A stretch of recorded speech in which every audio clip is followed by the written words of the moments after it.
Cher Monsieur le Président, chers amis, dans nos pays déchristianisés, où la foi n'est plus transmise, nous constatons cependant le besoin naturel irrépressible des hommes de connaître leurs racines. La loi française actuelle voudrait qu'ils acceptassent de tous naître sous X et de se désintéresser de qui sont leurs géniteurs. Mais la loi française, n'en déplaise à M. Chirac, ne l'emporte pas sur la loi naturelle, elle-même expression de la loi divine. Si bien que cette génération de déracinés, en dépit de toutes les drogues psychologiques qu'on lui injecte et de l'histoire de France qu'on lui dérobe, poursuit avec obstination cette quête. Et, comme on n'a pas encore incendié toutes les cathédrales de France, profané tous les cimetières et renversé tous les calvaires, son regard, le regard de cette génération, constate le passé si évidemment chrétien et catholique de la France. Le Christ l'avait bien dit, quand les hommes se tairaient, les pierres crieraient encore. D'autre part, les hommes peuvent aussi remarquer, sans trop de difficultés, que l'on compte les années en France et sur la plus grande partie de la planète en relation avec la naissance d'une personne qui est celle de notre Seigneur Jésus-Christ. Voilà des signes forts, tant les pierres de France que le calendrier presque universel, voilà des signes forts qui peuvent les inciter à s'ouvrir à la connaissance de cette personne qui a si profondément marqué et la France et toute l'humanité. Quant à ceux, et c'est sans doute le cas de la plupart d'entre vous, qui, en 2020, ont encore la foi catholique, ou l'ont retrouvée, je me contenterai de leur dire ce qu'ils savent. Cette venue sur la terre du Fils de Dieu, de la deuxième personne de la Sainte Trinité, qui s'est incarnée en vue d'offrir le sacrifice de sa vie en réparation de nos péchés, constitue l'événement essentiel de toute l'histoire de l'humanité. Celui qui ne le sait pas, qui n'en a pas conscience, se prive de la lumière la plus éclairante qui soit sur le déroulement de l'histoire.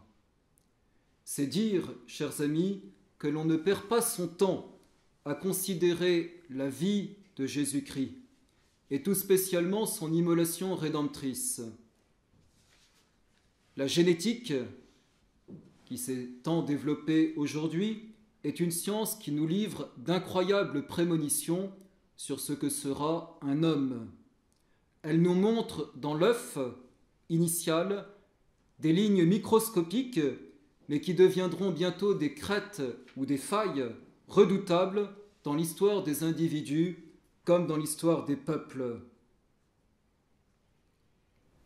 Aussi, nous ne nous trompons pas en pensant que nous allons trouver, et ce sera l'objet de cette conférence, dans l'acte du Golgotha, comme le filigrane de toute l'histoire humaine et que, en 2020 encore, à l'heure du mondialisme maudit, nous avons besoin de nous référer au Golgotha pour comprendre ce qui se déroule sous nos yeux, et c'est à lui qu'il faut revenir. En ce terrible vendredi saint de l'année 29, sans doute, en face de Jésus-Christ crucifié, se tiennent les dignitaires du Sanhédrin juif qui l'ont déclaré digne de mort, qui ont prononcé sa condamnation à mort et qui ont obtenu, non sans mal, l'exécution de leur sentence du faible procurateur romain. Notre foi catholique nous commande l'emploi d'un mot pour définir cette mise à mort. Et il n'en est qu'un seul qui n'a pas de synonyme, il s'agit d'un déicide. Mot nullement contradictoire, puisque Jésus-Christ est vrai Dieu et vrai homme, et qu'il peut donc bien, dans sa nature humaine, mourir. Notre foi catholique, comme le rappelle le catéchisme du Concile de Trente, nous enseigne que nous sommes tous responsables de ce déicide en raison de nos péchés, puisque le Christ est mort à cause de nos péchés. Et nous devons commencer par le reconnaître. Et en même temps, et cependant, il existe une culpabilité particulière, qui est celle d'abord du Sanhédrin, qui vota la mort du Christ, responsabilité, j'aurai l'occasion d'y revenir, qui a été reconnue jusqu'au Concile Vatican II. L'Église affirmait qu'il existait une responsabilité particulière dans la mort de notre Seigneur Jésus-Christ, de ces Juifs qui ont voté sa mort, c'est évident. L'Église affirmait également qu'il existait une responsabilité aussi des Juifs, non pas à cause de leur sang, mais des Juifs dans la mesure où ils demeurent attachés à la religion judaïque post-christique en tant qu'elle est fondée sur le rejet de Jésus-Christ. Et c'est de ce judaïsme post-christique et anti-christique dont il va être question maintenant. C'est-à-dire que je vais dans un premier temps chercher à définir ce qu'est le judaïsme anti-christique. Dans un deuxième temps, je ferai une lapalissade qui consistera à exprimer que le propre du judaïsme, c'est de judaïser. Et j'en donnerai ensuite 3 illustrations. La première qui vous surprendra peut-être, qui est le lien entre la judaïsation et l'islamisation. Le deuxième qui montrera en quoi la Déclaration des droits de l'homme est une victoire de la judaïsation. Et le troisième qui montrera la tentative réussie de judaïsation de l'Église catholique à travers Nostra Aetate au Concile Vatican II. Premièrement, la naissance du judaïsme antichristique. Dans l'extrême ignorance et confusion actuelle, il n'est peut-être pas inutile de rappeler que le vrai judaïsme, avant la venue du Christ, est vraiment la religion que Dieu avait donnée aux hommes pour préparer au christianisme. Depuis le Pentateuque jusqu'aux prophètes, en passant par les livres historiques, l'Ancien Testament, soit par des personnages figuratifs comme Melchisédek, comme Joseph, comme Moïse, comme David, comme Samson, soit par des oracles prophétiques très nombreux, soit par des symboles comme l'agneau pascal, le serpent d'airain, le taureau, etc., constituent un faisceau lumineux exceptionnel d'une torche qui est uniquement destinée à annoncer le Messie, de manière à ce que, lorsqu'il viendra, tous puissent le reconnaître. Il n'est pas exagéré de dire que la vie de notre Seigneur était comme annoncée à l'avance pour tous, de telle manière que les Juifs auraient dû le reconnaître sans aucune difficulté lors de sa venue sur la terre. C'est un véritable 5e évangile qu'on peut écrire avec toutes ces prophéties de l'Ancien Testament. Je remarque en passant que toutes les attaques qui sont tentées contre l'historicité de l'Ancien Testament ont comme conséquence de jeter le doute sur le Nouveau. Nous ne pouvons en aucune manière y souscrire. C'est en effet l'un des arguments les plus décisifs en faveur de la messianité du Christ, de démontrer que seul il a accompli absolument tout ce que les prophètes avaient dit de lui dans l'Ancien Testament. Il est nécessaire de préciser ici qu'en termes discrets mais très significatifs, l'Ancien Testament exprimait en plus de sa foi vigoureusement monothéiste contre le polythéisme généralisé, il n'excluait pas plutôt l'existence d'une pluralité de personnes en Dieu qui ne s'opposaient pas au monothéisme, et il n'excluait pas non plus la venue d'un Messie qui serait consubstantiel à Dieu. Et je pourrais très longuement, et c'est passionnant, citer tout un ensemble de textes de la Bible, depuis le premier verset du Pentateuque, qui, d'une façon très véritable, enseigne comme à l'avance cette pluralité de personnes en Dieu que notre Seigneur Jésus-Christ révélera définitivement, et cette consubstantialité du Messie à Dieu. En particulier, reprenez dans de bonnes Bibles l'Ancien Testament, vous verrez comme il est intéressant de voir dans la Genèse le « nous » qui est utilisé pour exprimer la création. Et les personnes divines qui sont comme dans un conseil à l'origine de la création. On pourrait prendre les psaumes, en particulier le psaume 2, pour montrer à quel point les choses sont exprimées. Et c'est très important de le dire, de remarquer cet immense travail de pédagogie divine pour préparer les Juifs à la venue du Messie, étant donné que ce peuple n'avait vécu que dans cette espérance du Messie à venir, étant donné que la génération où va venir notre Seigneur Jésus-Christ a été annoncée avec une parfaite précision par le prophète Daniel, c'est-à-dire que les Juifs qui se trouvent au moment de la venue de notre Seigneur savent que les 70 semaines d'années prophétisées par Daniel sont là et que le Christ est pour leur génération.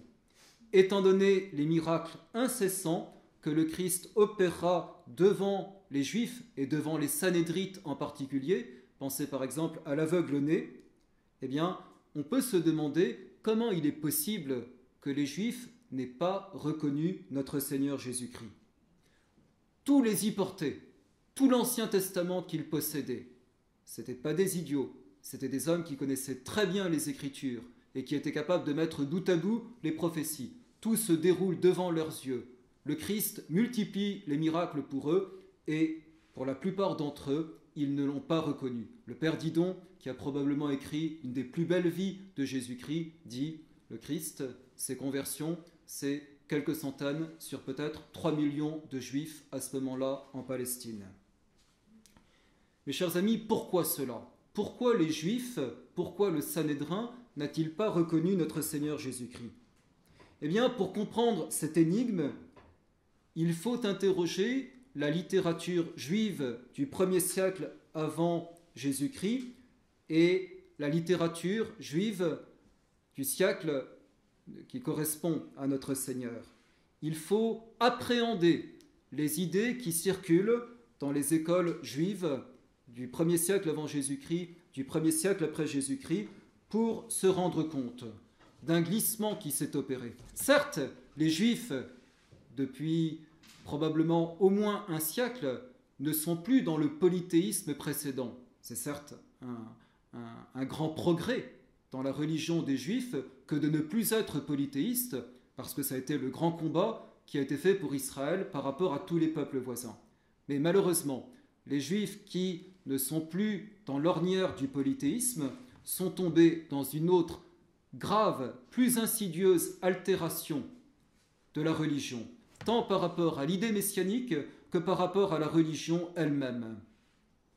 L'altération de l'idée messianique s'explique sans doute par l'humiliation d'Israël vassalisé par l'étranger païen, romain au 1er siècle, et l'altération de l'idée religieuse, qui est plus grave, provient de cette difficulté du cœur humain à accepter la conversion intérieure que Dieu lui demande.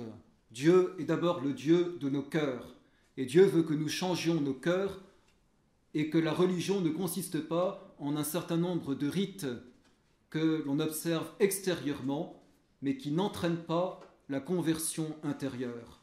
Or, l'homme cherche à échapper à cette conversion intérieure que Dieu lui demande, parce que c'est le plus difficile à faire. Et il est extrêmement fréquent qu'il se réfugie dans une sorte de rubricisme extérieur, à quoi il réduit la religion. Et c'est vraiment ça qui s'opère avec le pharisianisme d'une façon toute particulière. Les chefs religieux du judaïsme contemporain du Christ sont massivement gangrénés par des conceptions déviantes du judaïsme original. Le Messie qu'ils attendent est avant tout un homme puissant, guerrier, qui soulèvera des légions juives pour bouter dehors du pays les légions romaines, qui refondera le royaume glorieux d'Israël, auquel seront soumises les nations.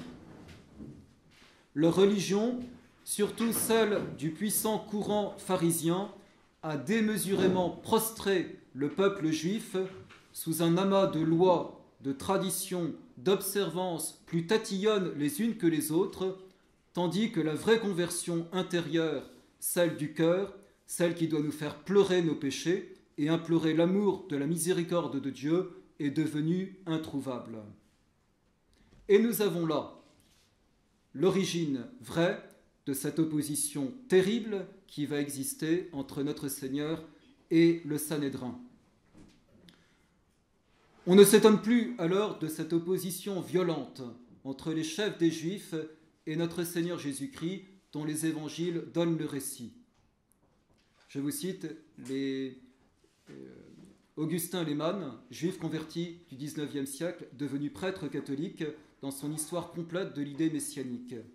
Opiniâtre ainsi qu'il avait été aux origines de la création et également au milieu des torrents de lumière, Lucifer et ses anges, ils ne peuvent se décider, les Juifs, à reconnaître comme Messie un homme dont les dehors humiliés contrariaient leurs rêves d'ambition et les vertus, les vices de leur vie. À leur idée, la mission du Messie n'était point de régénérer le peuple d'Israël et l'humanité. Elle devait consister uniquement à centraliser à Jérusalem tous les biens de ce monde qu'apporteraient comme d'humbles esclaves les païens vaincus et humiliés. Donc on est sur une conception totalement déviante de la messianité du Messie à venir, et on est sur une adultération du concept même religieux où on a évacué la conversion du cœur.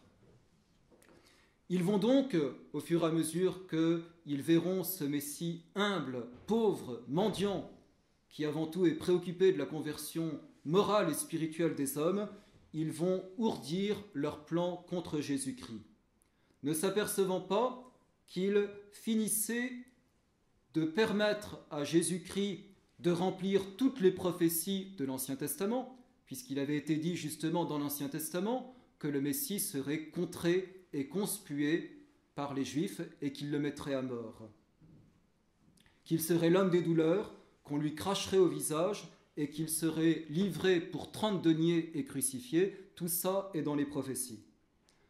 Quant au motif de sa condamnation à mort, nous avons dit tout à l'heure que les chefs des Juifs connaissaient assez les idées dans les Écritures concernant la pluralité des personnes en Dieu, concernant la consubstantialité du Messie, pour que ce ne soient pas ces idées qui les scandalisent et qui les empêchent de reconnaître Jésus-Christ. En revanche, ce qu'ils ne peuvent pas admettre, c'est que le Messie, ce soit Jésus-Christ. Que l'homme qui se dise Dieu, que l'homme qui soit consubstantiel à Dieu, que la personne divine qui est venue sur la terre, ce soit Jésus-Christ. Ils sont prêts à accepter la pluralité des personnes divines, ils sont prêts à accepter que le Messie soit le Fils de Dieu, mais par contre, que le Fils de Dieu, que cet homme soit Jésus-Christ, ça jamais. Jamais. Parce que accepter que ce soit Jésus qui soit le Fils de Dieu, c'est une condamnation de toute leur déviation religieuse, c'est une condamnation du pharisaïsme, c'est une obligation qui leur est faite après de remettre complètement en cause leur existence, parce que leur religion, ce n'est pas la religion de Dieu. c'est une religion déviée. Gageons, mes chers amis, que si notre Seigneur Jésus-Christ était arrivé pour applaudir au pharisaïsme et pour leur donner raison, les pharisiens n'auraient eu aucune difficulté à reconnaître en Jésus-Christ le Fils de Dieu.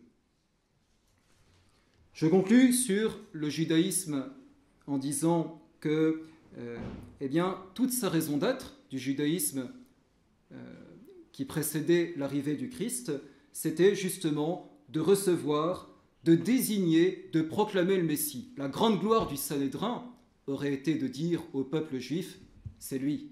C'est lui qui avait été annoncé par tous les prophètes, c'est lui qui est là maintenant, c'est lui qui doit entrer dans le Saint des Saints au temple pour que vous l'adoriez. Voilà la grande gloire qui était réservée au Sanhédrin au moment où notre Seigneur Jésus-Christ est venu, et nous mesurons donc l'infidélité à sa mission, puisque c'est au contraire le Sanhédrin qui va demander sa condamnation à mort, et voilà. Et donc on a bien un déicide, et dire ce mot, eh bien c'est exprimer évidemment quelque chose, tout le monde le comprend, qui est capital dans l'histoire de l'humanité. Si Jésus-Christ, comme nous le croyons, est Dieu, il est bien évident que si Dieu a été mis à mort et que si aujourd'hui tout un ensemble de personnes se félicitent que Dieu a été mis à mort, eh bien vous vous rendez bien compte que c'est non pas une petite ligne accidentelle de fracture entre les hommes qui existe, mais que c'est la ligne de fracture par excellence et que nous ne pouvons pas envisager les événements de 2020 sans être obligés de nous référer à cette première ligne de fracture. Comme l'a bien dit l'amiral Offand dans la formation des élites, les choses dépendent de la manière dont elles naissent. Nous sommes allés voir dans l'œuf, et dans l'œuf, qu'est-ce que nous avons vu à l'origine du christianisme? Le Christ et en face de lui le Sanhédrin qui condamne notre Seigneur Jésus-Christ à mort, et nous sommes sur une ligne de fracture qui existe jusqu'à aujourd'hui.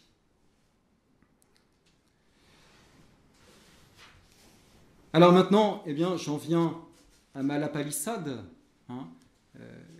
Le propre du judaïsme, c'est de judaïser. Qui peut sérieusement estimer, je le redis, et c'est tellement important, que cette scène violente du Golgotha serait un drame certes très douloureux, mais qui demeurerait comme un fait isolé et sans influence dans la suite de l'histoire de l'humanité. Même pour ceux qui n'ont pas la foi catholique, s'il en est parmi vous, il est historiquement aisé d'identifier les conséquences incalculables de ce qui s'est produit. Une opposition bimillénaire vient de s'ouvrir entre les Juifs qui n'ont pas reconnu le Christ comme Messie et les disciples du Christ.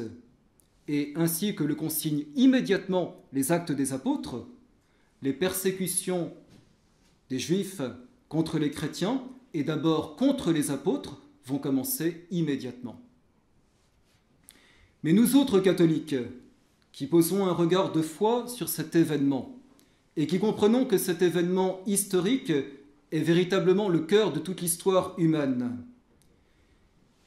parce que le Christ est le Fils de Dieu descendu sur la terre, eh bien nous voyons que rien n'est plus décisif pour tout homme, pour chacun d'entre nous et pour tout peuple, que le positionnement que l'on prend à l'égard du Christ.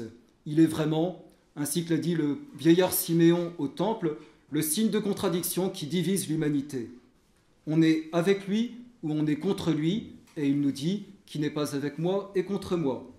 On construit sur la terre une cité qui sera pour le bien des hommes si on choisit le Christ comme pierre angulaire. On ne construit rien de durable et de bon, et on détruit tout au contraire si l'on rejette cette pierre angulaire.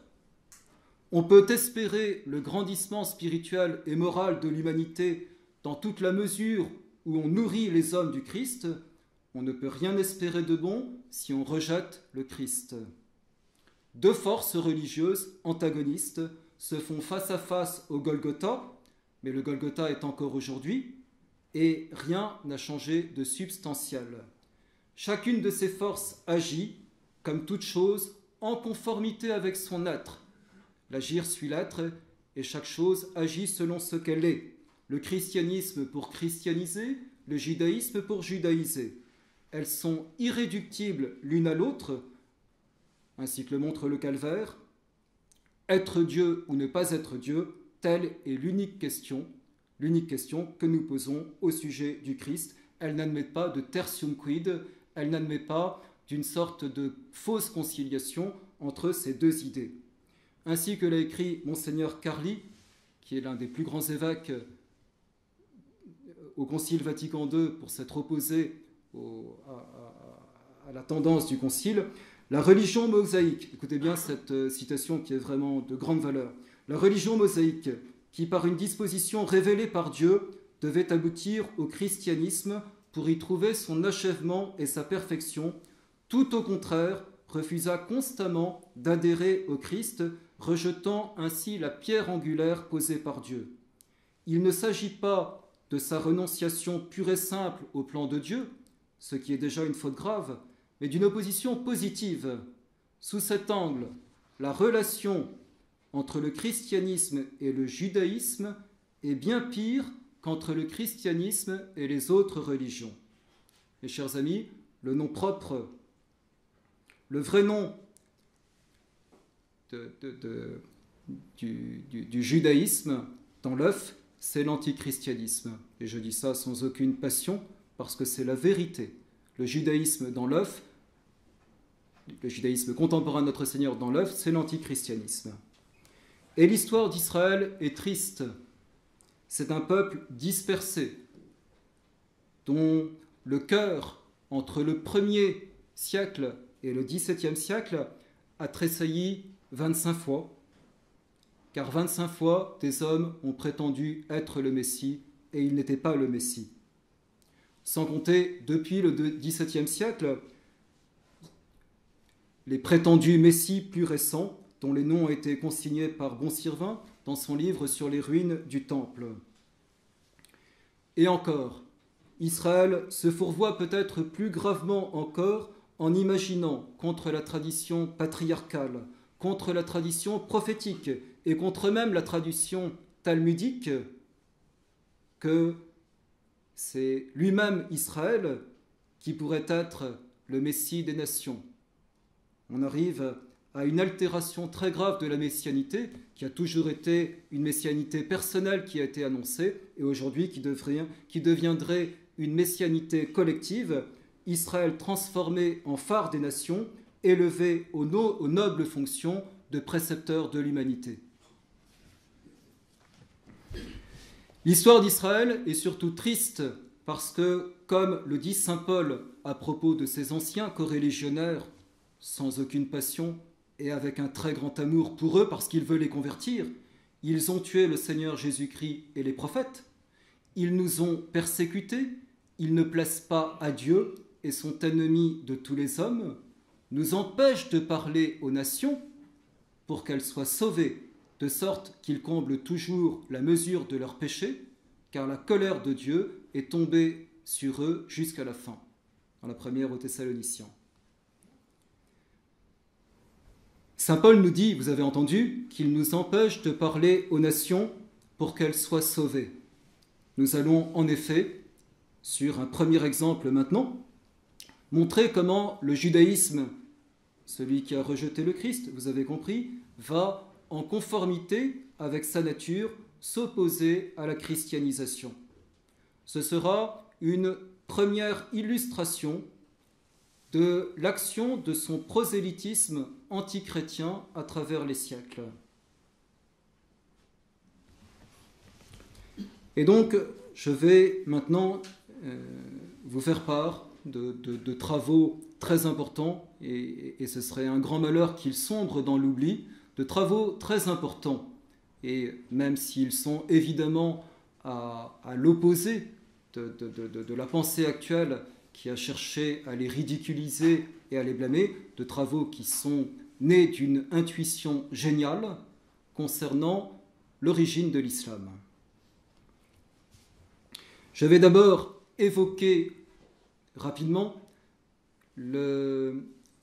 l'histoire de la péninsule arabique avant le Coran, avant l'islam. Et dans un deuxième temps, je parlerai de l'émergence de l'islam elle-même.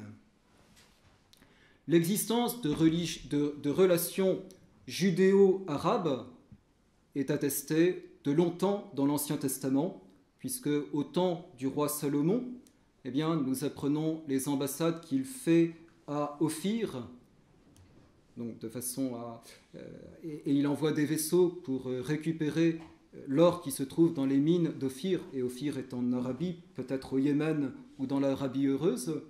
Et puis nous apprenons également, au temps de Salomon, ce fameux voyage que la reine de Saba, Saba est un petit royaume limitrophe du Yémen, et qui nous est donc raconté par le premier livre des rois au chapitre 10. La reine de Saba a tellement entendu parler de la sagesse de Salomon qu'elle va se déplacer pour aller le voir, et elle va être vraiment subjuguée par la sagesse de Salomon, revenant certainement dans son pays avec influencée par le monothéisme et par la religion mosaïque. Donc on sait que la religion monothéiste des Juifs de l'Ancien Testament et que des communautés juives sont présentes en Arabie et d'une façon bien implantée dès avant l'ère chrétienne. Peut-être peut-on conjecturer que les rois mages, une des hypothèses les plus probables de l'origine des rois mages, eh bien c'est justement l'Arabie, le Yémen, au moins pour l'un d'entre eux, que les rois mages avaient justement eu connaissance de quelque chose des écritures juives en Arabie. Bien sûr, les populations arabes qui vivent en Arabie sont des populations polythéistes. On y adore des pierres, comme la Kaaba, justement à la Mecque. Voilà.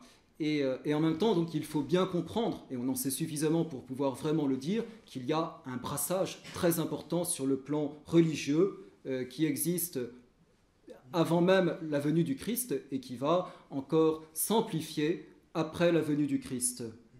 Car la péninsule arabique est un enjeu territorial très important qui va tenter Auguste au 1er siècle.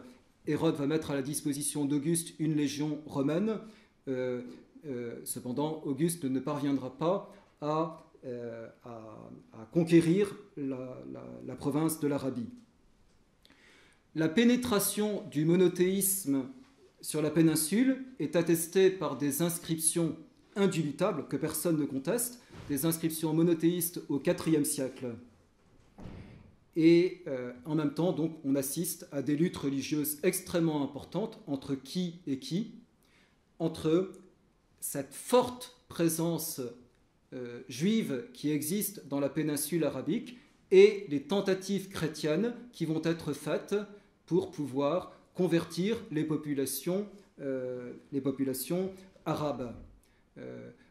Je suis obligé d'aller vite, et puis je ne connais pas très bien non plus, mais je vous donne un petit peu ce que je sais. Eh bien, au IVe siècle, une mission chrétienne de grande envergure va échouer au Yémen à cause de l'implantation très forte du judaïsme. Les Juifs vont s'opposer victorieusement à cette tentative chrétienne. Il faut dire que malheureusement, le christianisme missionnaire à ce moment-là est lui-même souvent abîmé, corrompu par les hérésies, soit par l'arianisme, soit par le monophysisme. L'arianisme, donc la négation de la divinité du Christ, ou bien le monophysisme, la nature humaine du Christ est comme engloutie dans sa nature divine. Et toute l'histoire de l'Église atteste, par la suite, on pourrait prendre bien des exemples, que lorsque le christianisme est corrompu, comme c'est le cas aujourd'hui dans notre pauvre France, eh bien, il n'est pas en mesure de pouvoir lutter efficacement. Voilà. Événement évidemment très important, ça va être Constantin qui va déménager à Constantinople, à Byzance, à Constantinople, et à partir de ce moment-là, c'est-à-dire à partir du IVe siècle, eh bien, il va y avoir une concurrence très importante sur l'Arabie entre deux puissances, qui est l'empire oriental romain de Constantinople et puis l'empire perse. Et on s'aperçoit donc, dans cette lutte d'influence que les Perses appuient plutôt le judaïsme, tandis que, évidemment, Byzance appuie plutôt le christianisme. Et on va assister au VIe siècle à une deuxième tentative très importante de christianisation qui va être appuyée par l'empereur Justinien, mais qui, de nouveau, ne va pas remporter la victoire parce qu'il y a cette opposition du judaïsme très implantée qui fait barrage à la christianisation. Donc on voit bien, le judaïsme judaïse, le judaïsme s'oppose à la christianisation. Et à côté de cela, eh bien, comprenons, vous voyez, l'historien juif Baron, qui a écrit Histoire d'Israël, vie religieuse et sociale, nous dit qu'au 1er siècle, la diaspora, avant, vous voyez, elle est déjà énorme. S'il y a 3 millions d'habitants en Israël, eh bien, il y a 3 fois plus de juifs qui sont à l'extérieur. Et ces juifs, notre Seigneur l'atteste dans les évangiles, ces juifs sont prosélytes.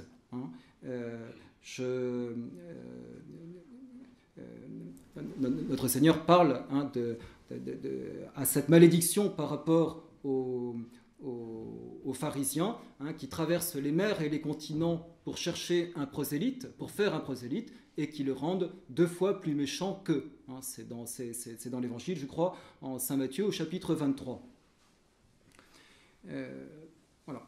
Et un autre exemple qu'on peut donner aussi, puisque je suis sous Justinien, de cette volonté du judaïsme de judaïser, eh bien, c'est lorsque les armées de Bélisaire, le grand général de Justinien, donc, est allé auprès des tribus berbères en Afrique et a constaté que les Juifs étaient en train de judaïser les tribus berbères, de telle manière que Justinien va proscrire le judaïsme en Afrique chez les Berbères. Donc on voit bien cette volonté du judaïsme de judaïser. À la fin du VIe siècle, la province du Hedjaz, c'est-à-dire la province dont la capitale est la Mecque, est considérée comme une des plus fortes positions du judaïsme dans la péninsule arabique.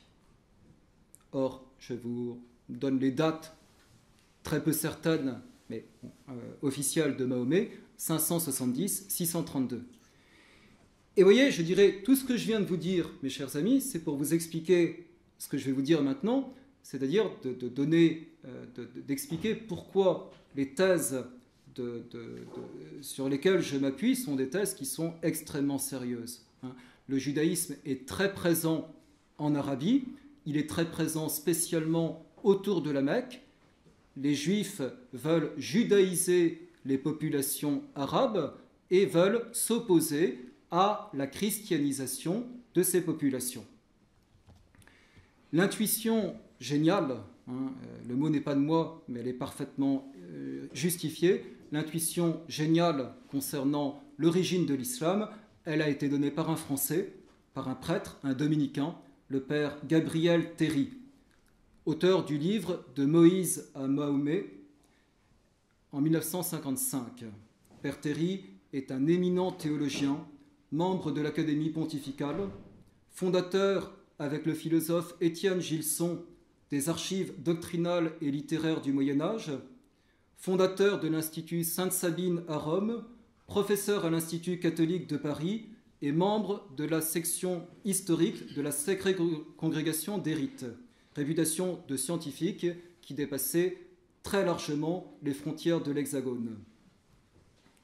Donc, son livre consiste à dire, en partant d'une analyse du Coran, une analyse interne, c'est-à-dire que les facteurs externes explicatifs que je vous ai donnés auparavant, ce n'est pas directement ce qui rentre dans son analyse, eh bien, consiste à montrer que le Coran ne peut vraiment bien s'expliquer que par une volonté, par son intermédiaire, de judaïser les populations arabes. Évidemment, vous imaginez bien que pour la pensée correcte, soit de Tel Aviv, soit de la Mecque, ce livre a été rejeté et tout ce qu'on veut.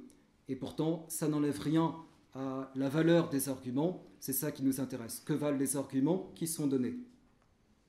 La première chose qu'il faut dire, c'est que voyez, on parle, et je dirais, on parle de poésie pré-islamique, mais c'est pas vrai.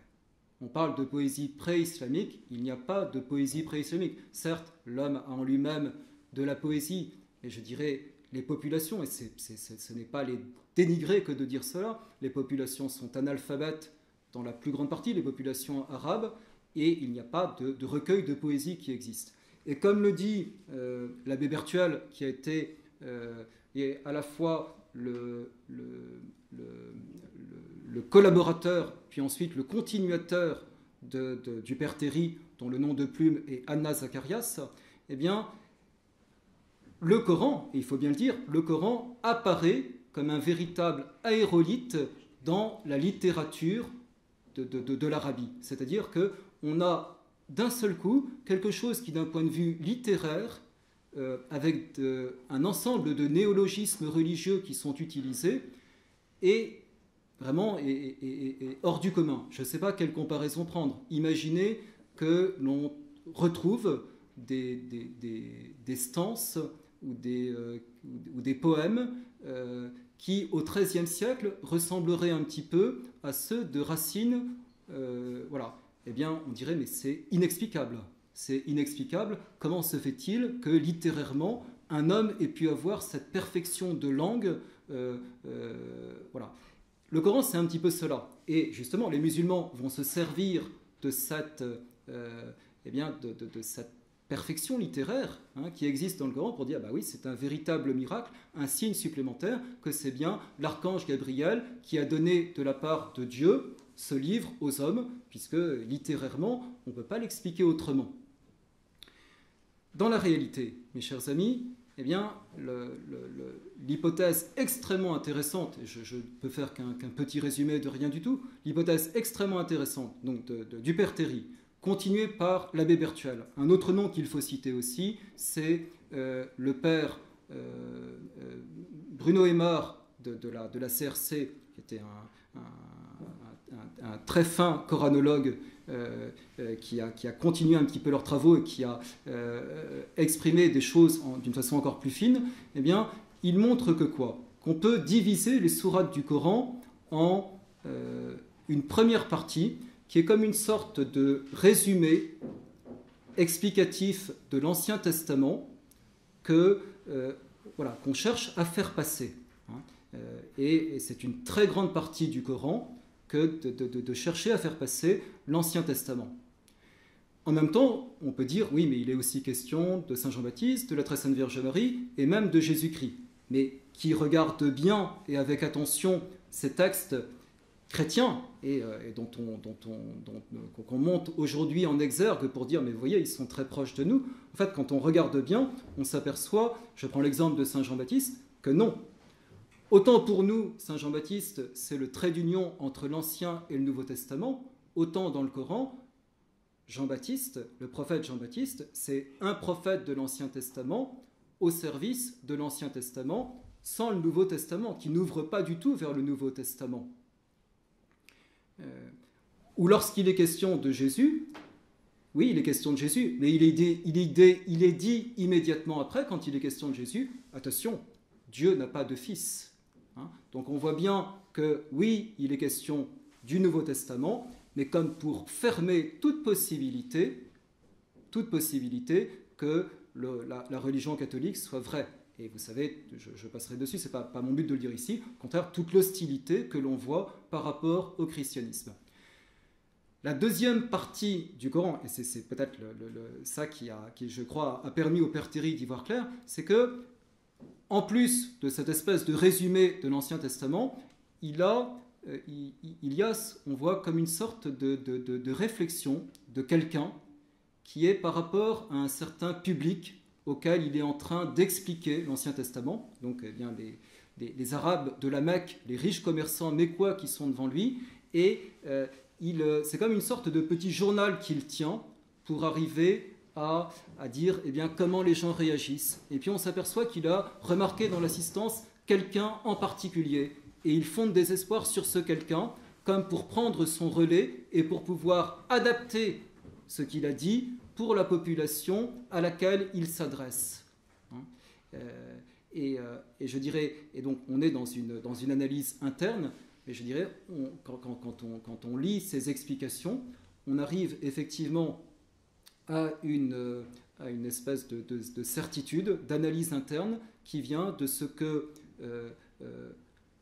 alors le père Théry dit, le rabbin de la Mecque, on ne peut pas avoir de certitude, c'est une hypothèse, le rabbin de la Mecque cherche à faire pénétrer le judaïsme chez les Arabes, remarque dans son auditoire un homme avec une certaine envergure, qui serait Mahomet, et Mahomet, il arrive à le persuader de la vérité du judaïsme, et il compte sur lui, il l'appelle un nouveau Moïse, pour être celui qui va pouvoir ensuite prendre son relais et judaïser donc ces populations, et anti-christianiser, si je puis dire, les populations arabes.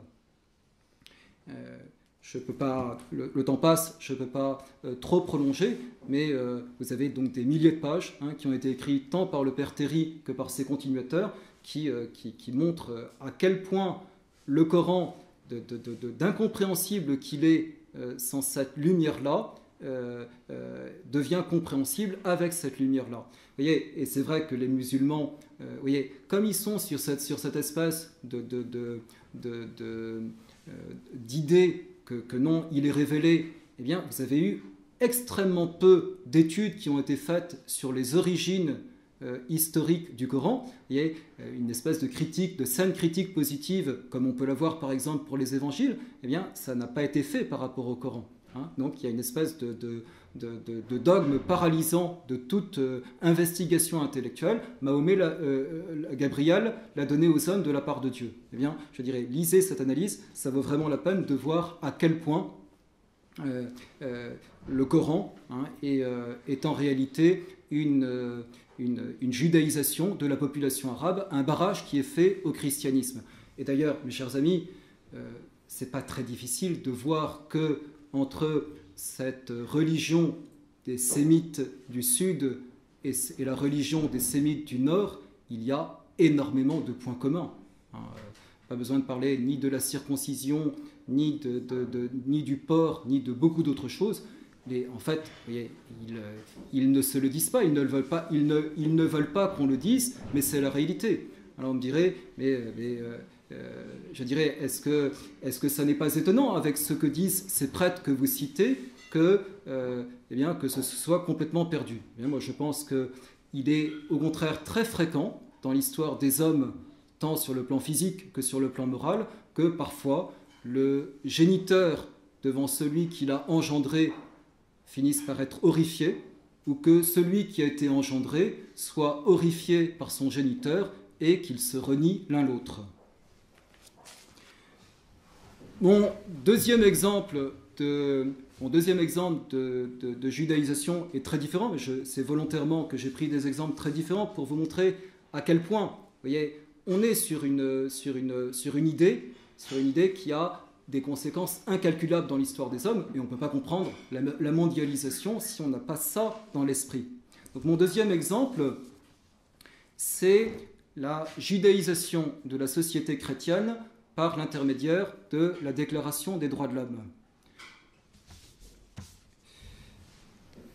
Voyez, ce qu'il faut bien comprendre, mes chers amis, c'est que avant la Révolution, sur quoi est fondée les sociétés chrétiennes, les sociétés catholiques? Tout est fondé, je l'ai dit plusieurs fois, sur cette pierre angulaire qu'est le Christ. Le Christ est le vrai roi du royaume de France. Le Christ est celui sur lequel doit être conformée la Constitution, la législation française. Le sacre des rois de France est une merveille de christianisme pour dire ce que le roi doit être. Et donc, vous voyez, d'une façon qui est toute évidente, toute immédiate, l'homme pour lequel on légifère, eh bien, c'est l'homme chrétien, c'est l'homme baptisé. C'est l'homme qui doit imiter notre Seigneur Jésus-Christ. Le modèle, c'est le Christ, et les hommes doivent imiter Jésus-Christ, de telle manière que les droits pleins et entiers sont donnés dans un pays catholique à qui? Aux hommes catholiques, et que les mêmes droits ne sont pas donnés aux hommes qui ne sont pas catholiques.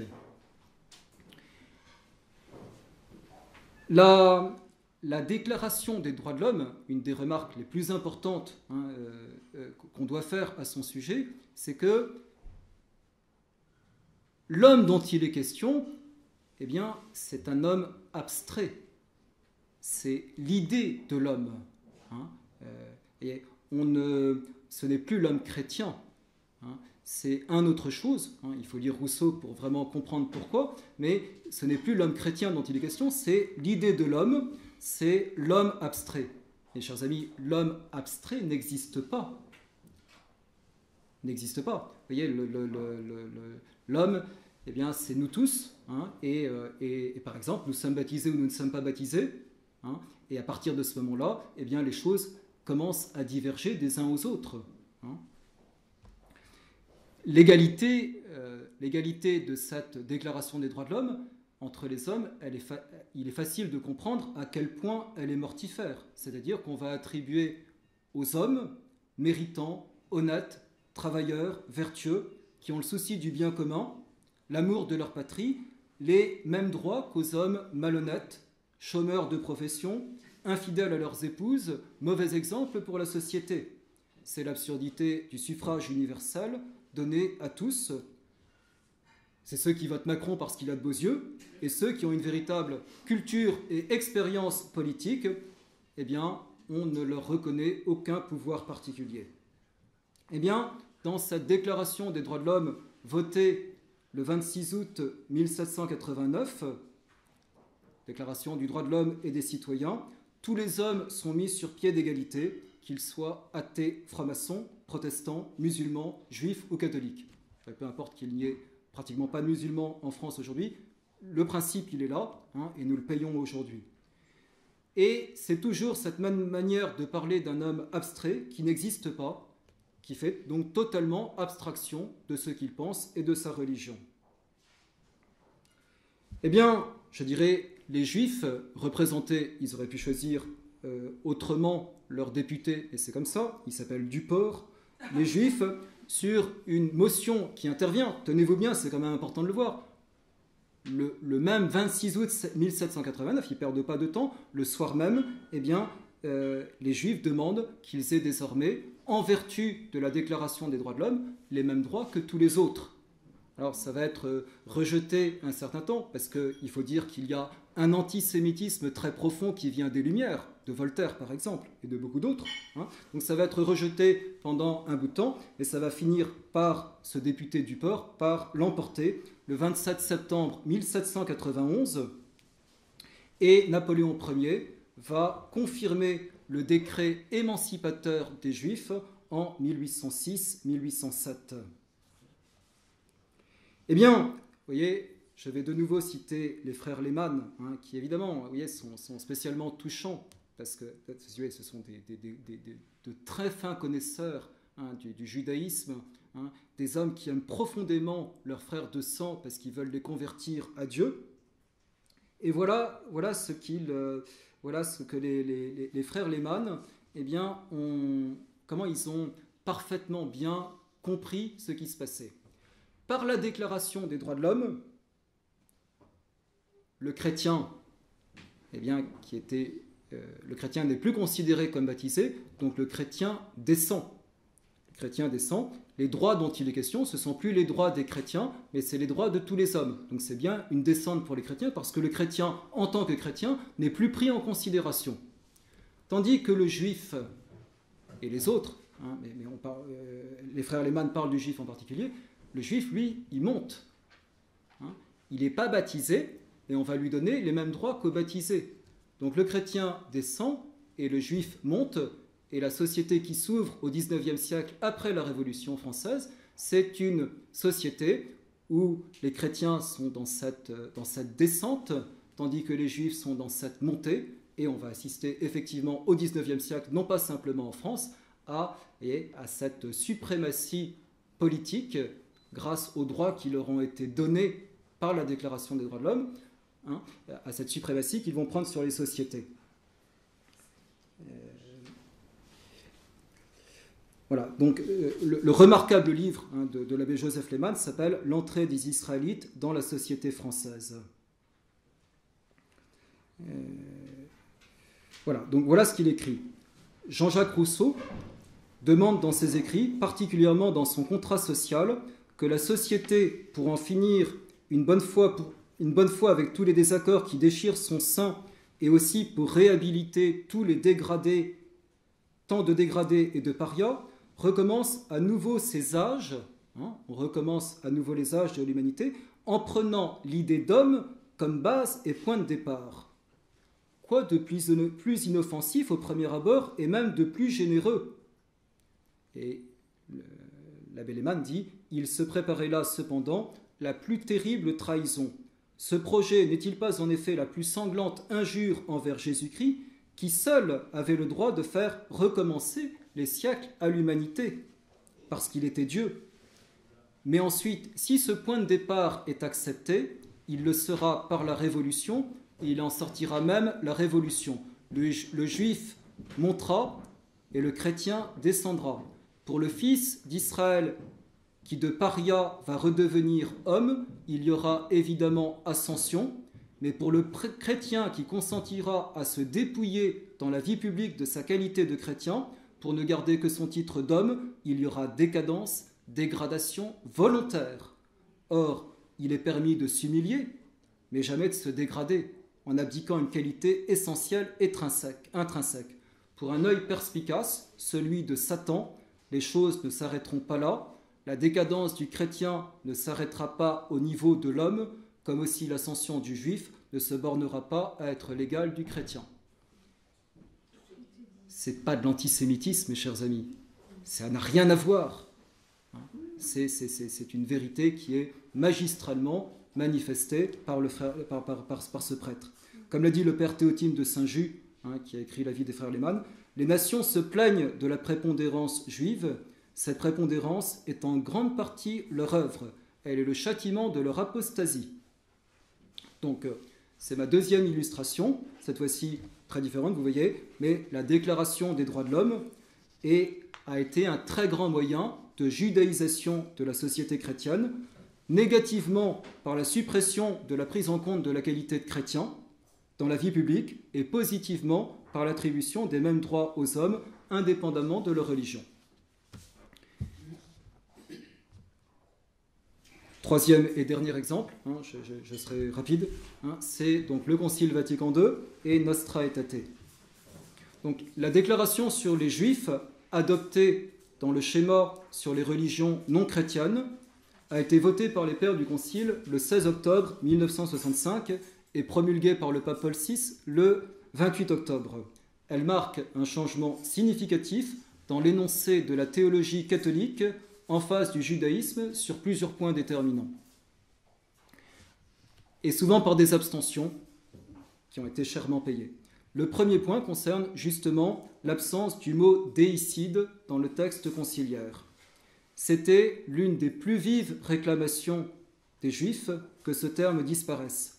Ainsi, dans le journal du 17 octobre, dans Le Monde du 17 octobre 1965, le grand rabbin Kaplan déclare « Je veux que l'on reconnaisse qu'en 1965, le terme déicide n'a plus de sens, et bien plus qu'il a une résonance odieuse. » Mais l'Église peut-elle éviter d'utiliser le terme déicide pour parler de la mort de Jésus-Christ? Si elle croit fermement que Jésus-Christ est la deuxième personne de la Sainte Trinité qui s'est incarnée, comment ne pas nommer déicide sa mise à mort et qui a un autre synonyme à proposer? Il ne faut pas minorer l'absence de ce mot dans le texte conciliaire. Il représente objectivement une victoire du judaïsme, car à ne plus parler de déicide, on n'utilise plus le mot qui rappelle que Jésus est Dieu. Or, l'histoire humaine se joue sur l'admission ou le refus de la divinité du Christ. Le deuxième point concerne la restriction qui est faite dans de l'imputabilité de la mort de notre Seigneur Jésus-Christ.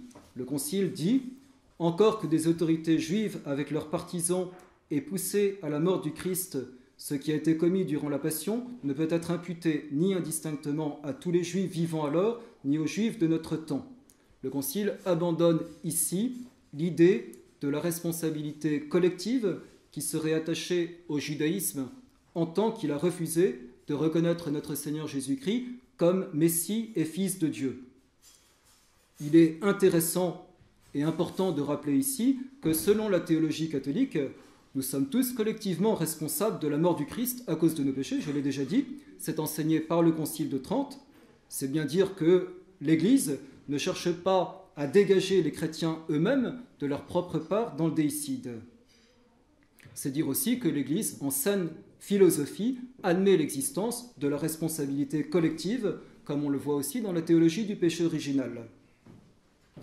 Mais jusqu'au Concile, l'Église considérait que les Juifs, dans la mesure de leur attachement au judaïsme, rejetant la divinité du Christ, portaient, qu'ils soient de la génération du Christ lui-même ou qu'ils viennent après à un autre titre, non point racial mais religieux, la responsabilité de la mort du Christ.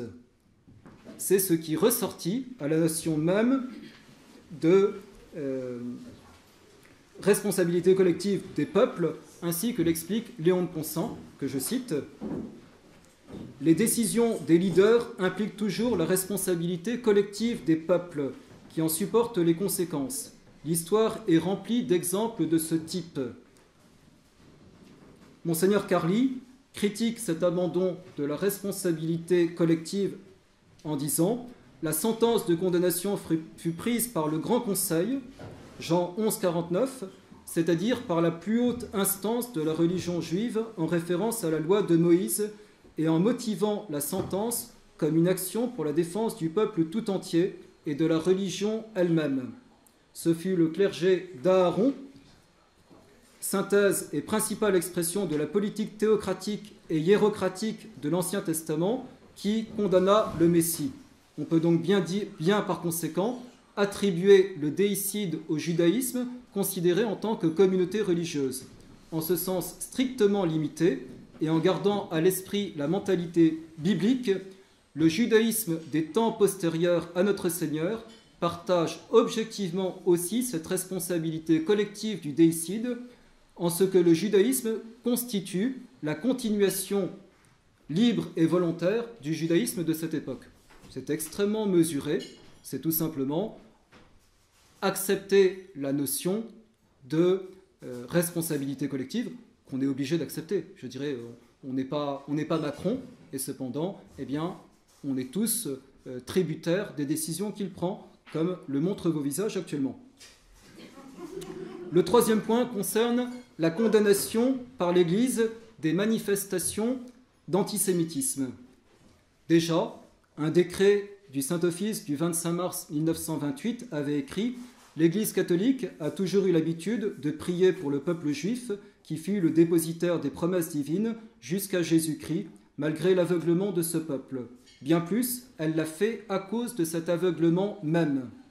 Règle de cette même charité, le siège apostolique a protégé ce peuple contre d'injustes vexations, et de même qu'il réprouve toutes les haines et toutes les animosités entre les peuples, de même il condamne la haine contre le peuple choisi par Dieu autrefois, cette haine que l'on désigne d'ordinaire sous le vocable d'antisémitisme.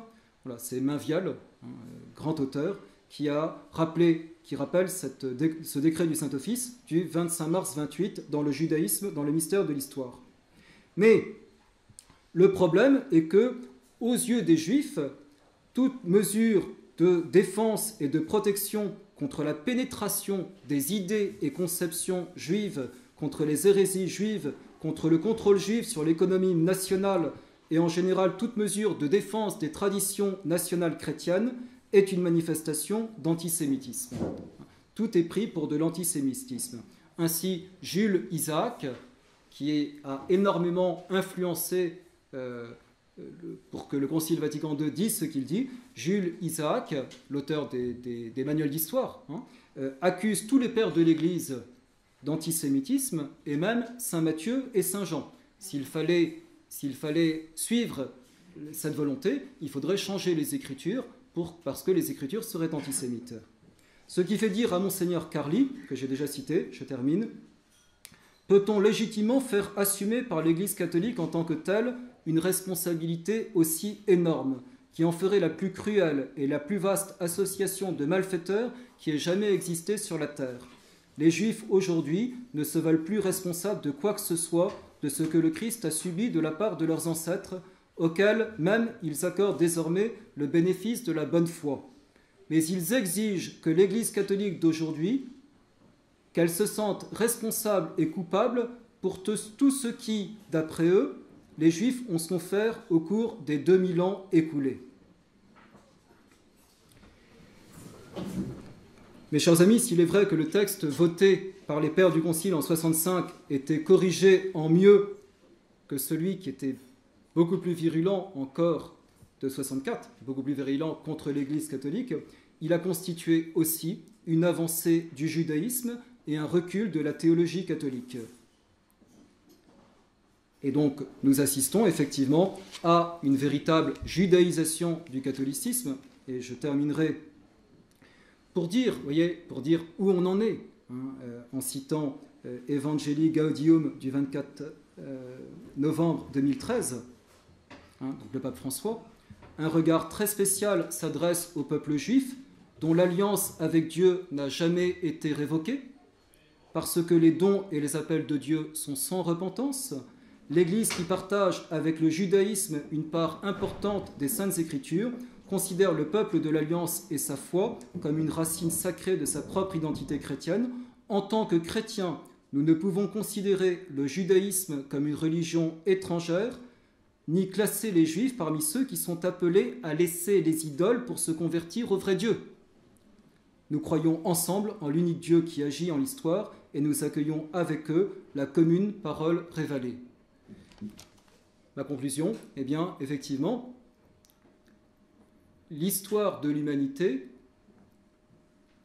ne peut pas faire l'impasse de regarder ce qui s'est passé au Golgotha, événement essentiel de toute l'histoire de l'humanité, dans lequel on voit une fracture qui commence à exister entre les hommes dans l'acceptation ou dans le refus du Christ. Le judaïsme post-christique et antichristique commence. Toute chose agissant selon sa nature, eh bien ce judaïsme va agir pour judaïser et pour empêcher la christianisation. Il est toujours à l'œuvre jusqu'à aujourd'hui, et j'ai donné 3 de ces manifestations importantes, et comprendre ce qui se passe actuellement demande de s'y référer aussi.